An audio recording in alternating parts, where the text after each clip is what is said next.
Now, the general rule or the mantra to profit in stock investing is buy low, sell high.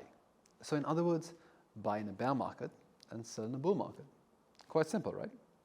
But like I've said, since investor decisions are generally driven by the emotional responses to the information they get, the most followed pattern by a majority of the investors is flocking to the stock markets when the markets are on a bull run and exiting from the market when the next run of the bull market happens. And when a bear market or a recession strikes, the investors, purely out of panic, pull out all their investments and try to exit the market as soon as they can, even if it means they're making a loss.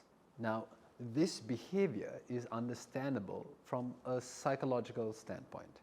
During a bull, when everything seems to be performing well and the investors seem to be making a buck, others also want to join in and make a piece of that. And when everything starts to decline and it's really hard just to stand there and watch this, all your investments just shrink in value, they all pull out and run. But here's the thing that most investors really fail to see. Recessions are probably the best time to execute the buy low, sell high mantra. And I mean this only because if you analyze the bulls and the bears, bulls are actually the scariest times to invest. Because when everything's on a rise, it really is like a bubble that's ready to burst at any point in time. So if you had invested in stocks when everything's on a high, when the market crashes, you'll be losing a tremendous amount of your investments. On the other hand though, if you buy stocks during a recession when everything is low, and the only way forward is for it to be high, or up rather, there's a huge opportunity to make money. It's like the old saying goes, the time to buy is when there's blood in the streets. So this whole investment strategy of buying when the markets are low is called buying the dip. To execute this strategy successfully, there are two prerequisites. The first is there should be a sharp decline in stock prices triggered by broad market fears. And the second is there should be strong indicators that the prices will rise again. The logic behind both these prerequisites is quite simple, honestly.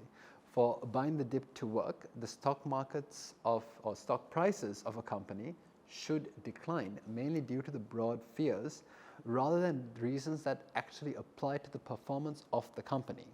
Because price fluctuations that are triggered by market fears generally restabilize, and if the underlying company performance is strong, the share prices will also subsequently rise, or rather restabilize back to their original price range. So even recently, when the recession triggered by the pandemic came to pass, the share prices of many well-performing blue chip companies plummeted. Not because the companies were performing badly, but because the markets were reacting to a recession. Now, these were actually great times for investors to invest in larger corporations since their share prices were at their lowest in years. Now, buying the dip does not guarantee that you get the lowest possible share prices.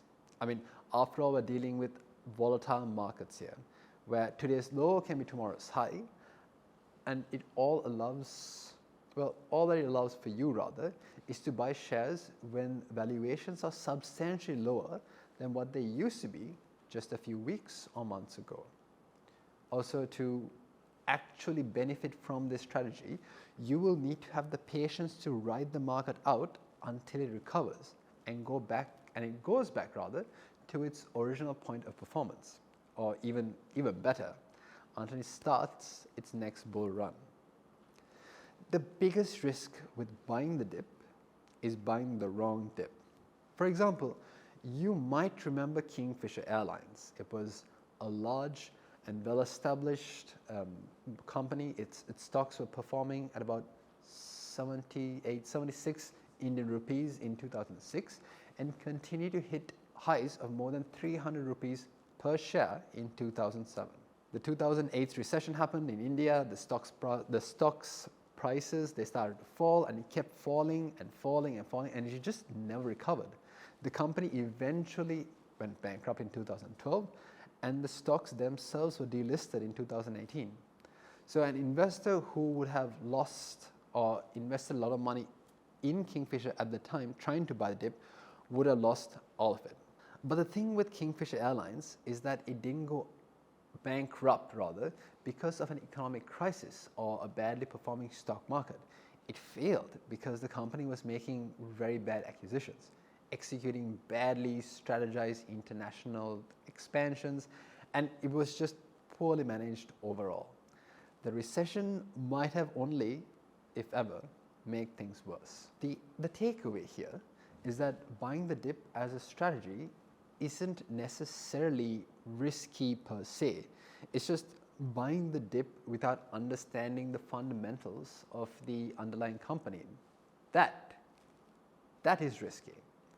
So while we're at it, let me go through some factors that you will need to know to understand about a business before you actually invest in them. So when you analyze a business for its investment potential or its investment viability, pardon me, you need to understand its fundamentals as well as its financials.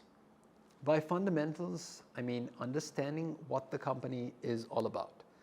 So you can start by understanding the nature of the business of the company, meaning that they do form or what they do from a business angle. For example, if you want to invest in, say, Netflix, simply knowing that they are a streaming service provider, that won't be enough. You will also need to know the basics of the company, the specific numbers like how many subscribers they have as per a particular moment, and how many they've been able to add in a quarter, what percentage of their income that they're reinvesting just into content creation, the numbers, all these numbers of sorts. And knowing these numbers will give you a slight insight onto how they plan to make money and whether they have the potential to keep growing in the future. Information about publicly traded companies like this can very easily be found online, a simple Google search away. Now the next thing you need to do is you have to be able to differentiate a company from its sector. And that's because although an industry might be stable and performing really quite well, it doesn't necessarily mean that every company within that industry is also doing well. The opposite can be quite true. Although an industry might be performing badly, one or two companies in that industry might be making a tremendous amount of money. So it's important to understand and analyze this particular climate. And then you can try understanding a company's economic moat. An economic moat is just a very fancy term that refers to the factors which gives a business its competitive edge.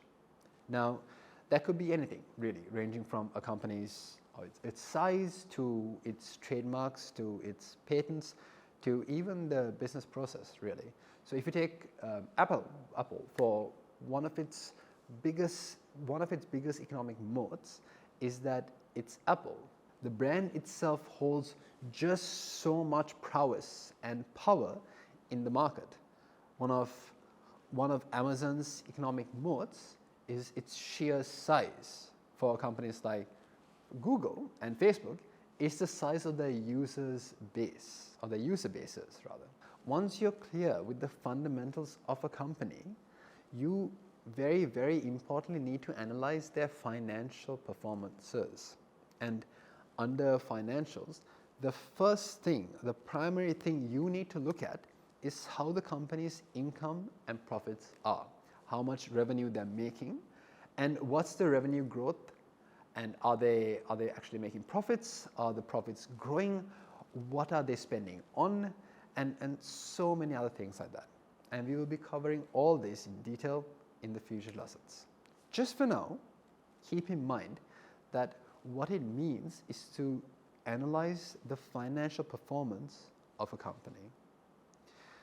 Then you need to look at its historical performance, as in the company's stock's historical performances. So how has this performed or varied through different phases in the last few years? What has been their growth rates? What has been their rates of decline? Has there been any? What have been the highs, the lows of share prices and the elements of that sort? So analyzing this will give you a sense of range within which the specific stock fluctuates, and hence give you an indication of the price point at which you can swoop in. Another thing you can have a quick look at before investing in a company is its market capitalization, or if you want to make it sound more cool, you can always say it's market cap. The market cap is the value of a company in terms of its shares, or the shares it has issued rather.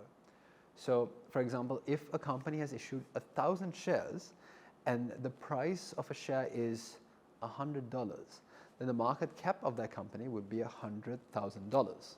The market cap isn't something that's essentially measures or measuring the financial strength of a company.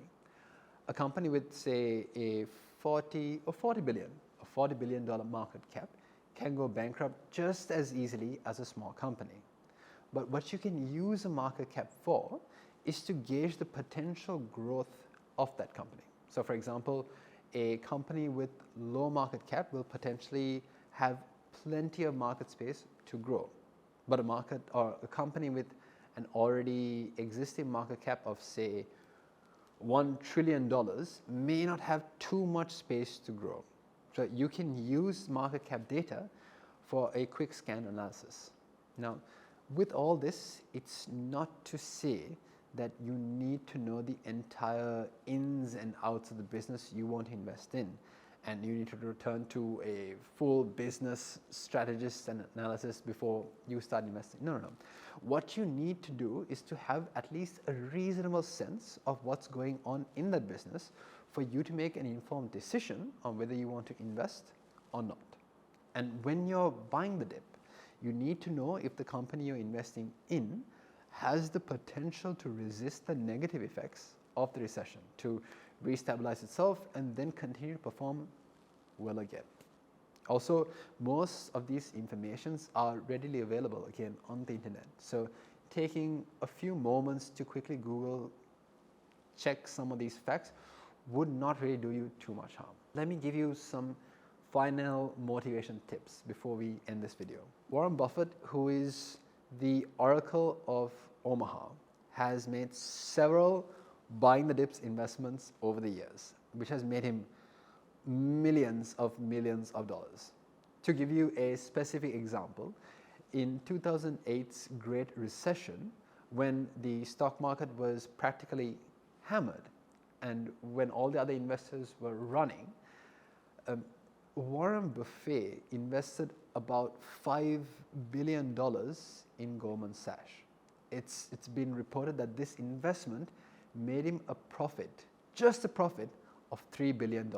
The gist here is, if executed right, buying the dip can be one of the most profitable investments you can ever make.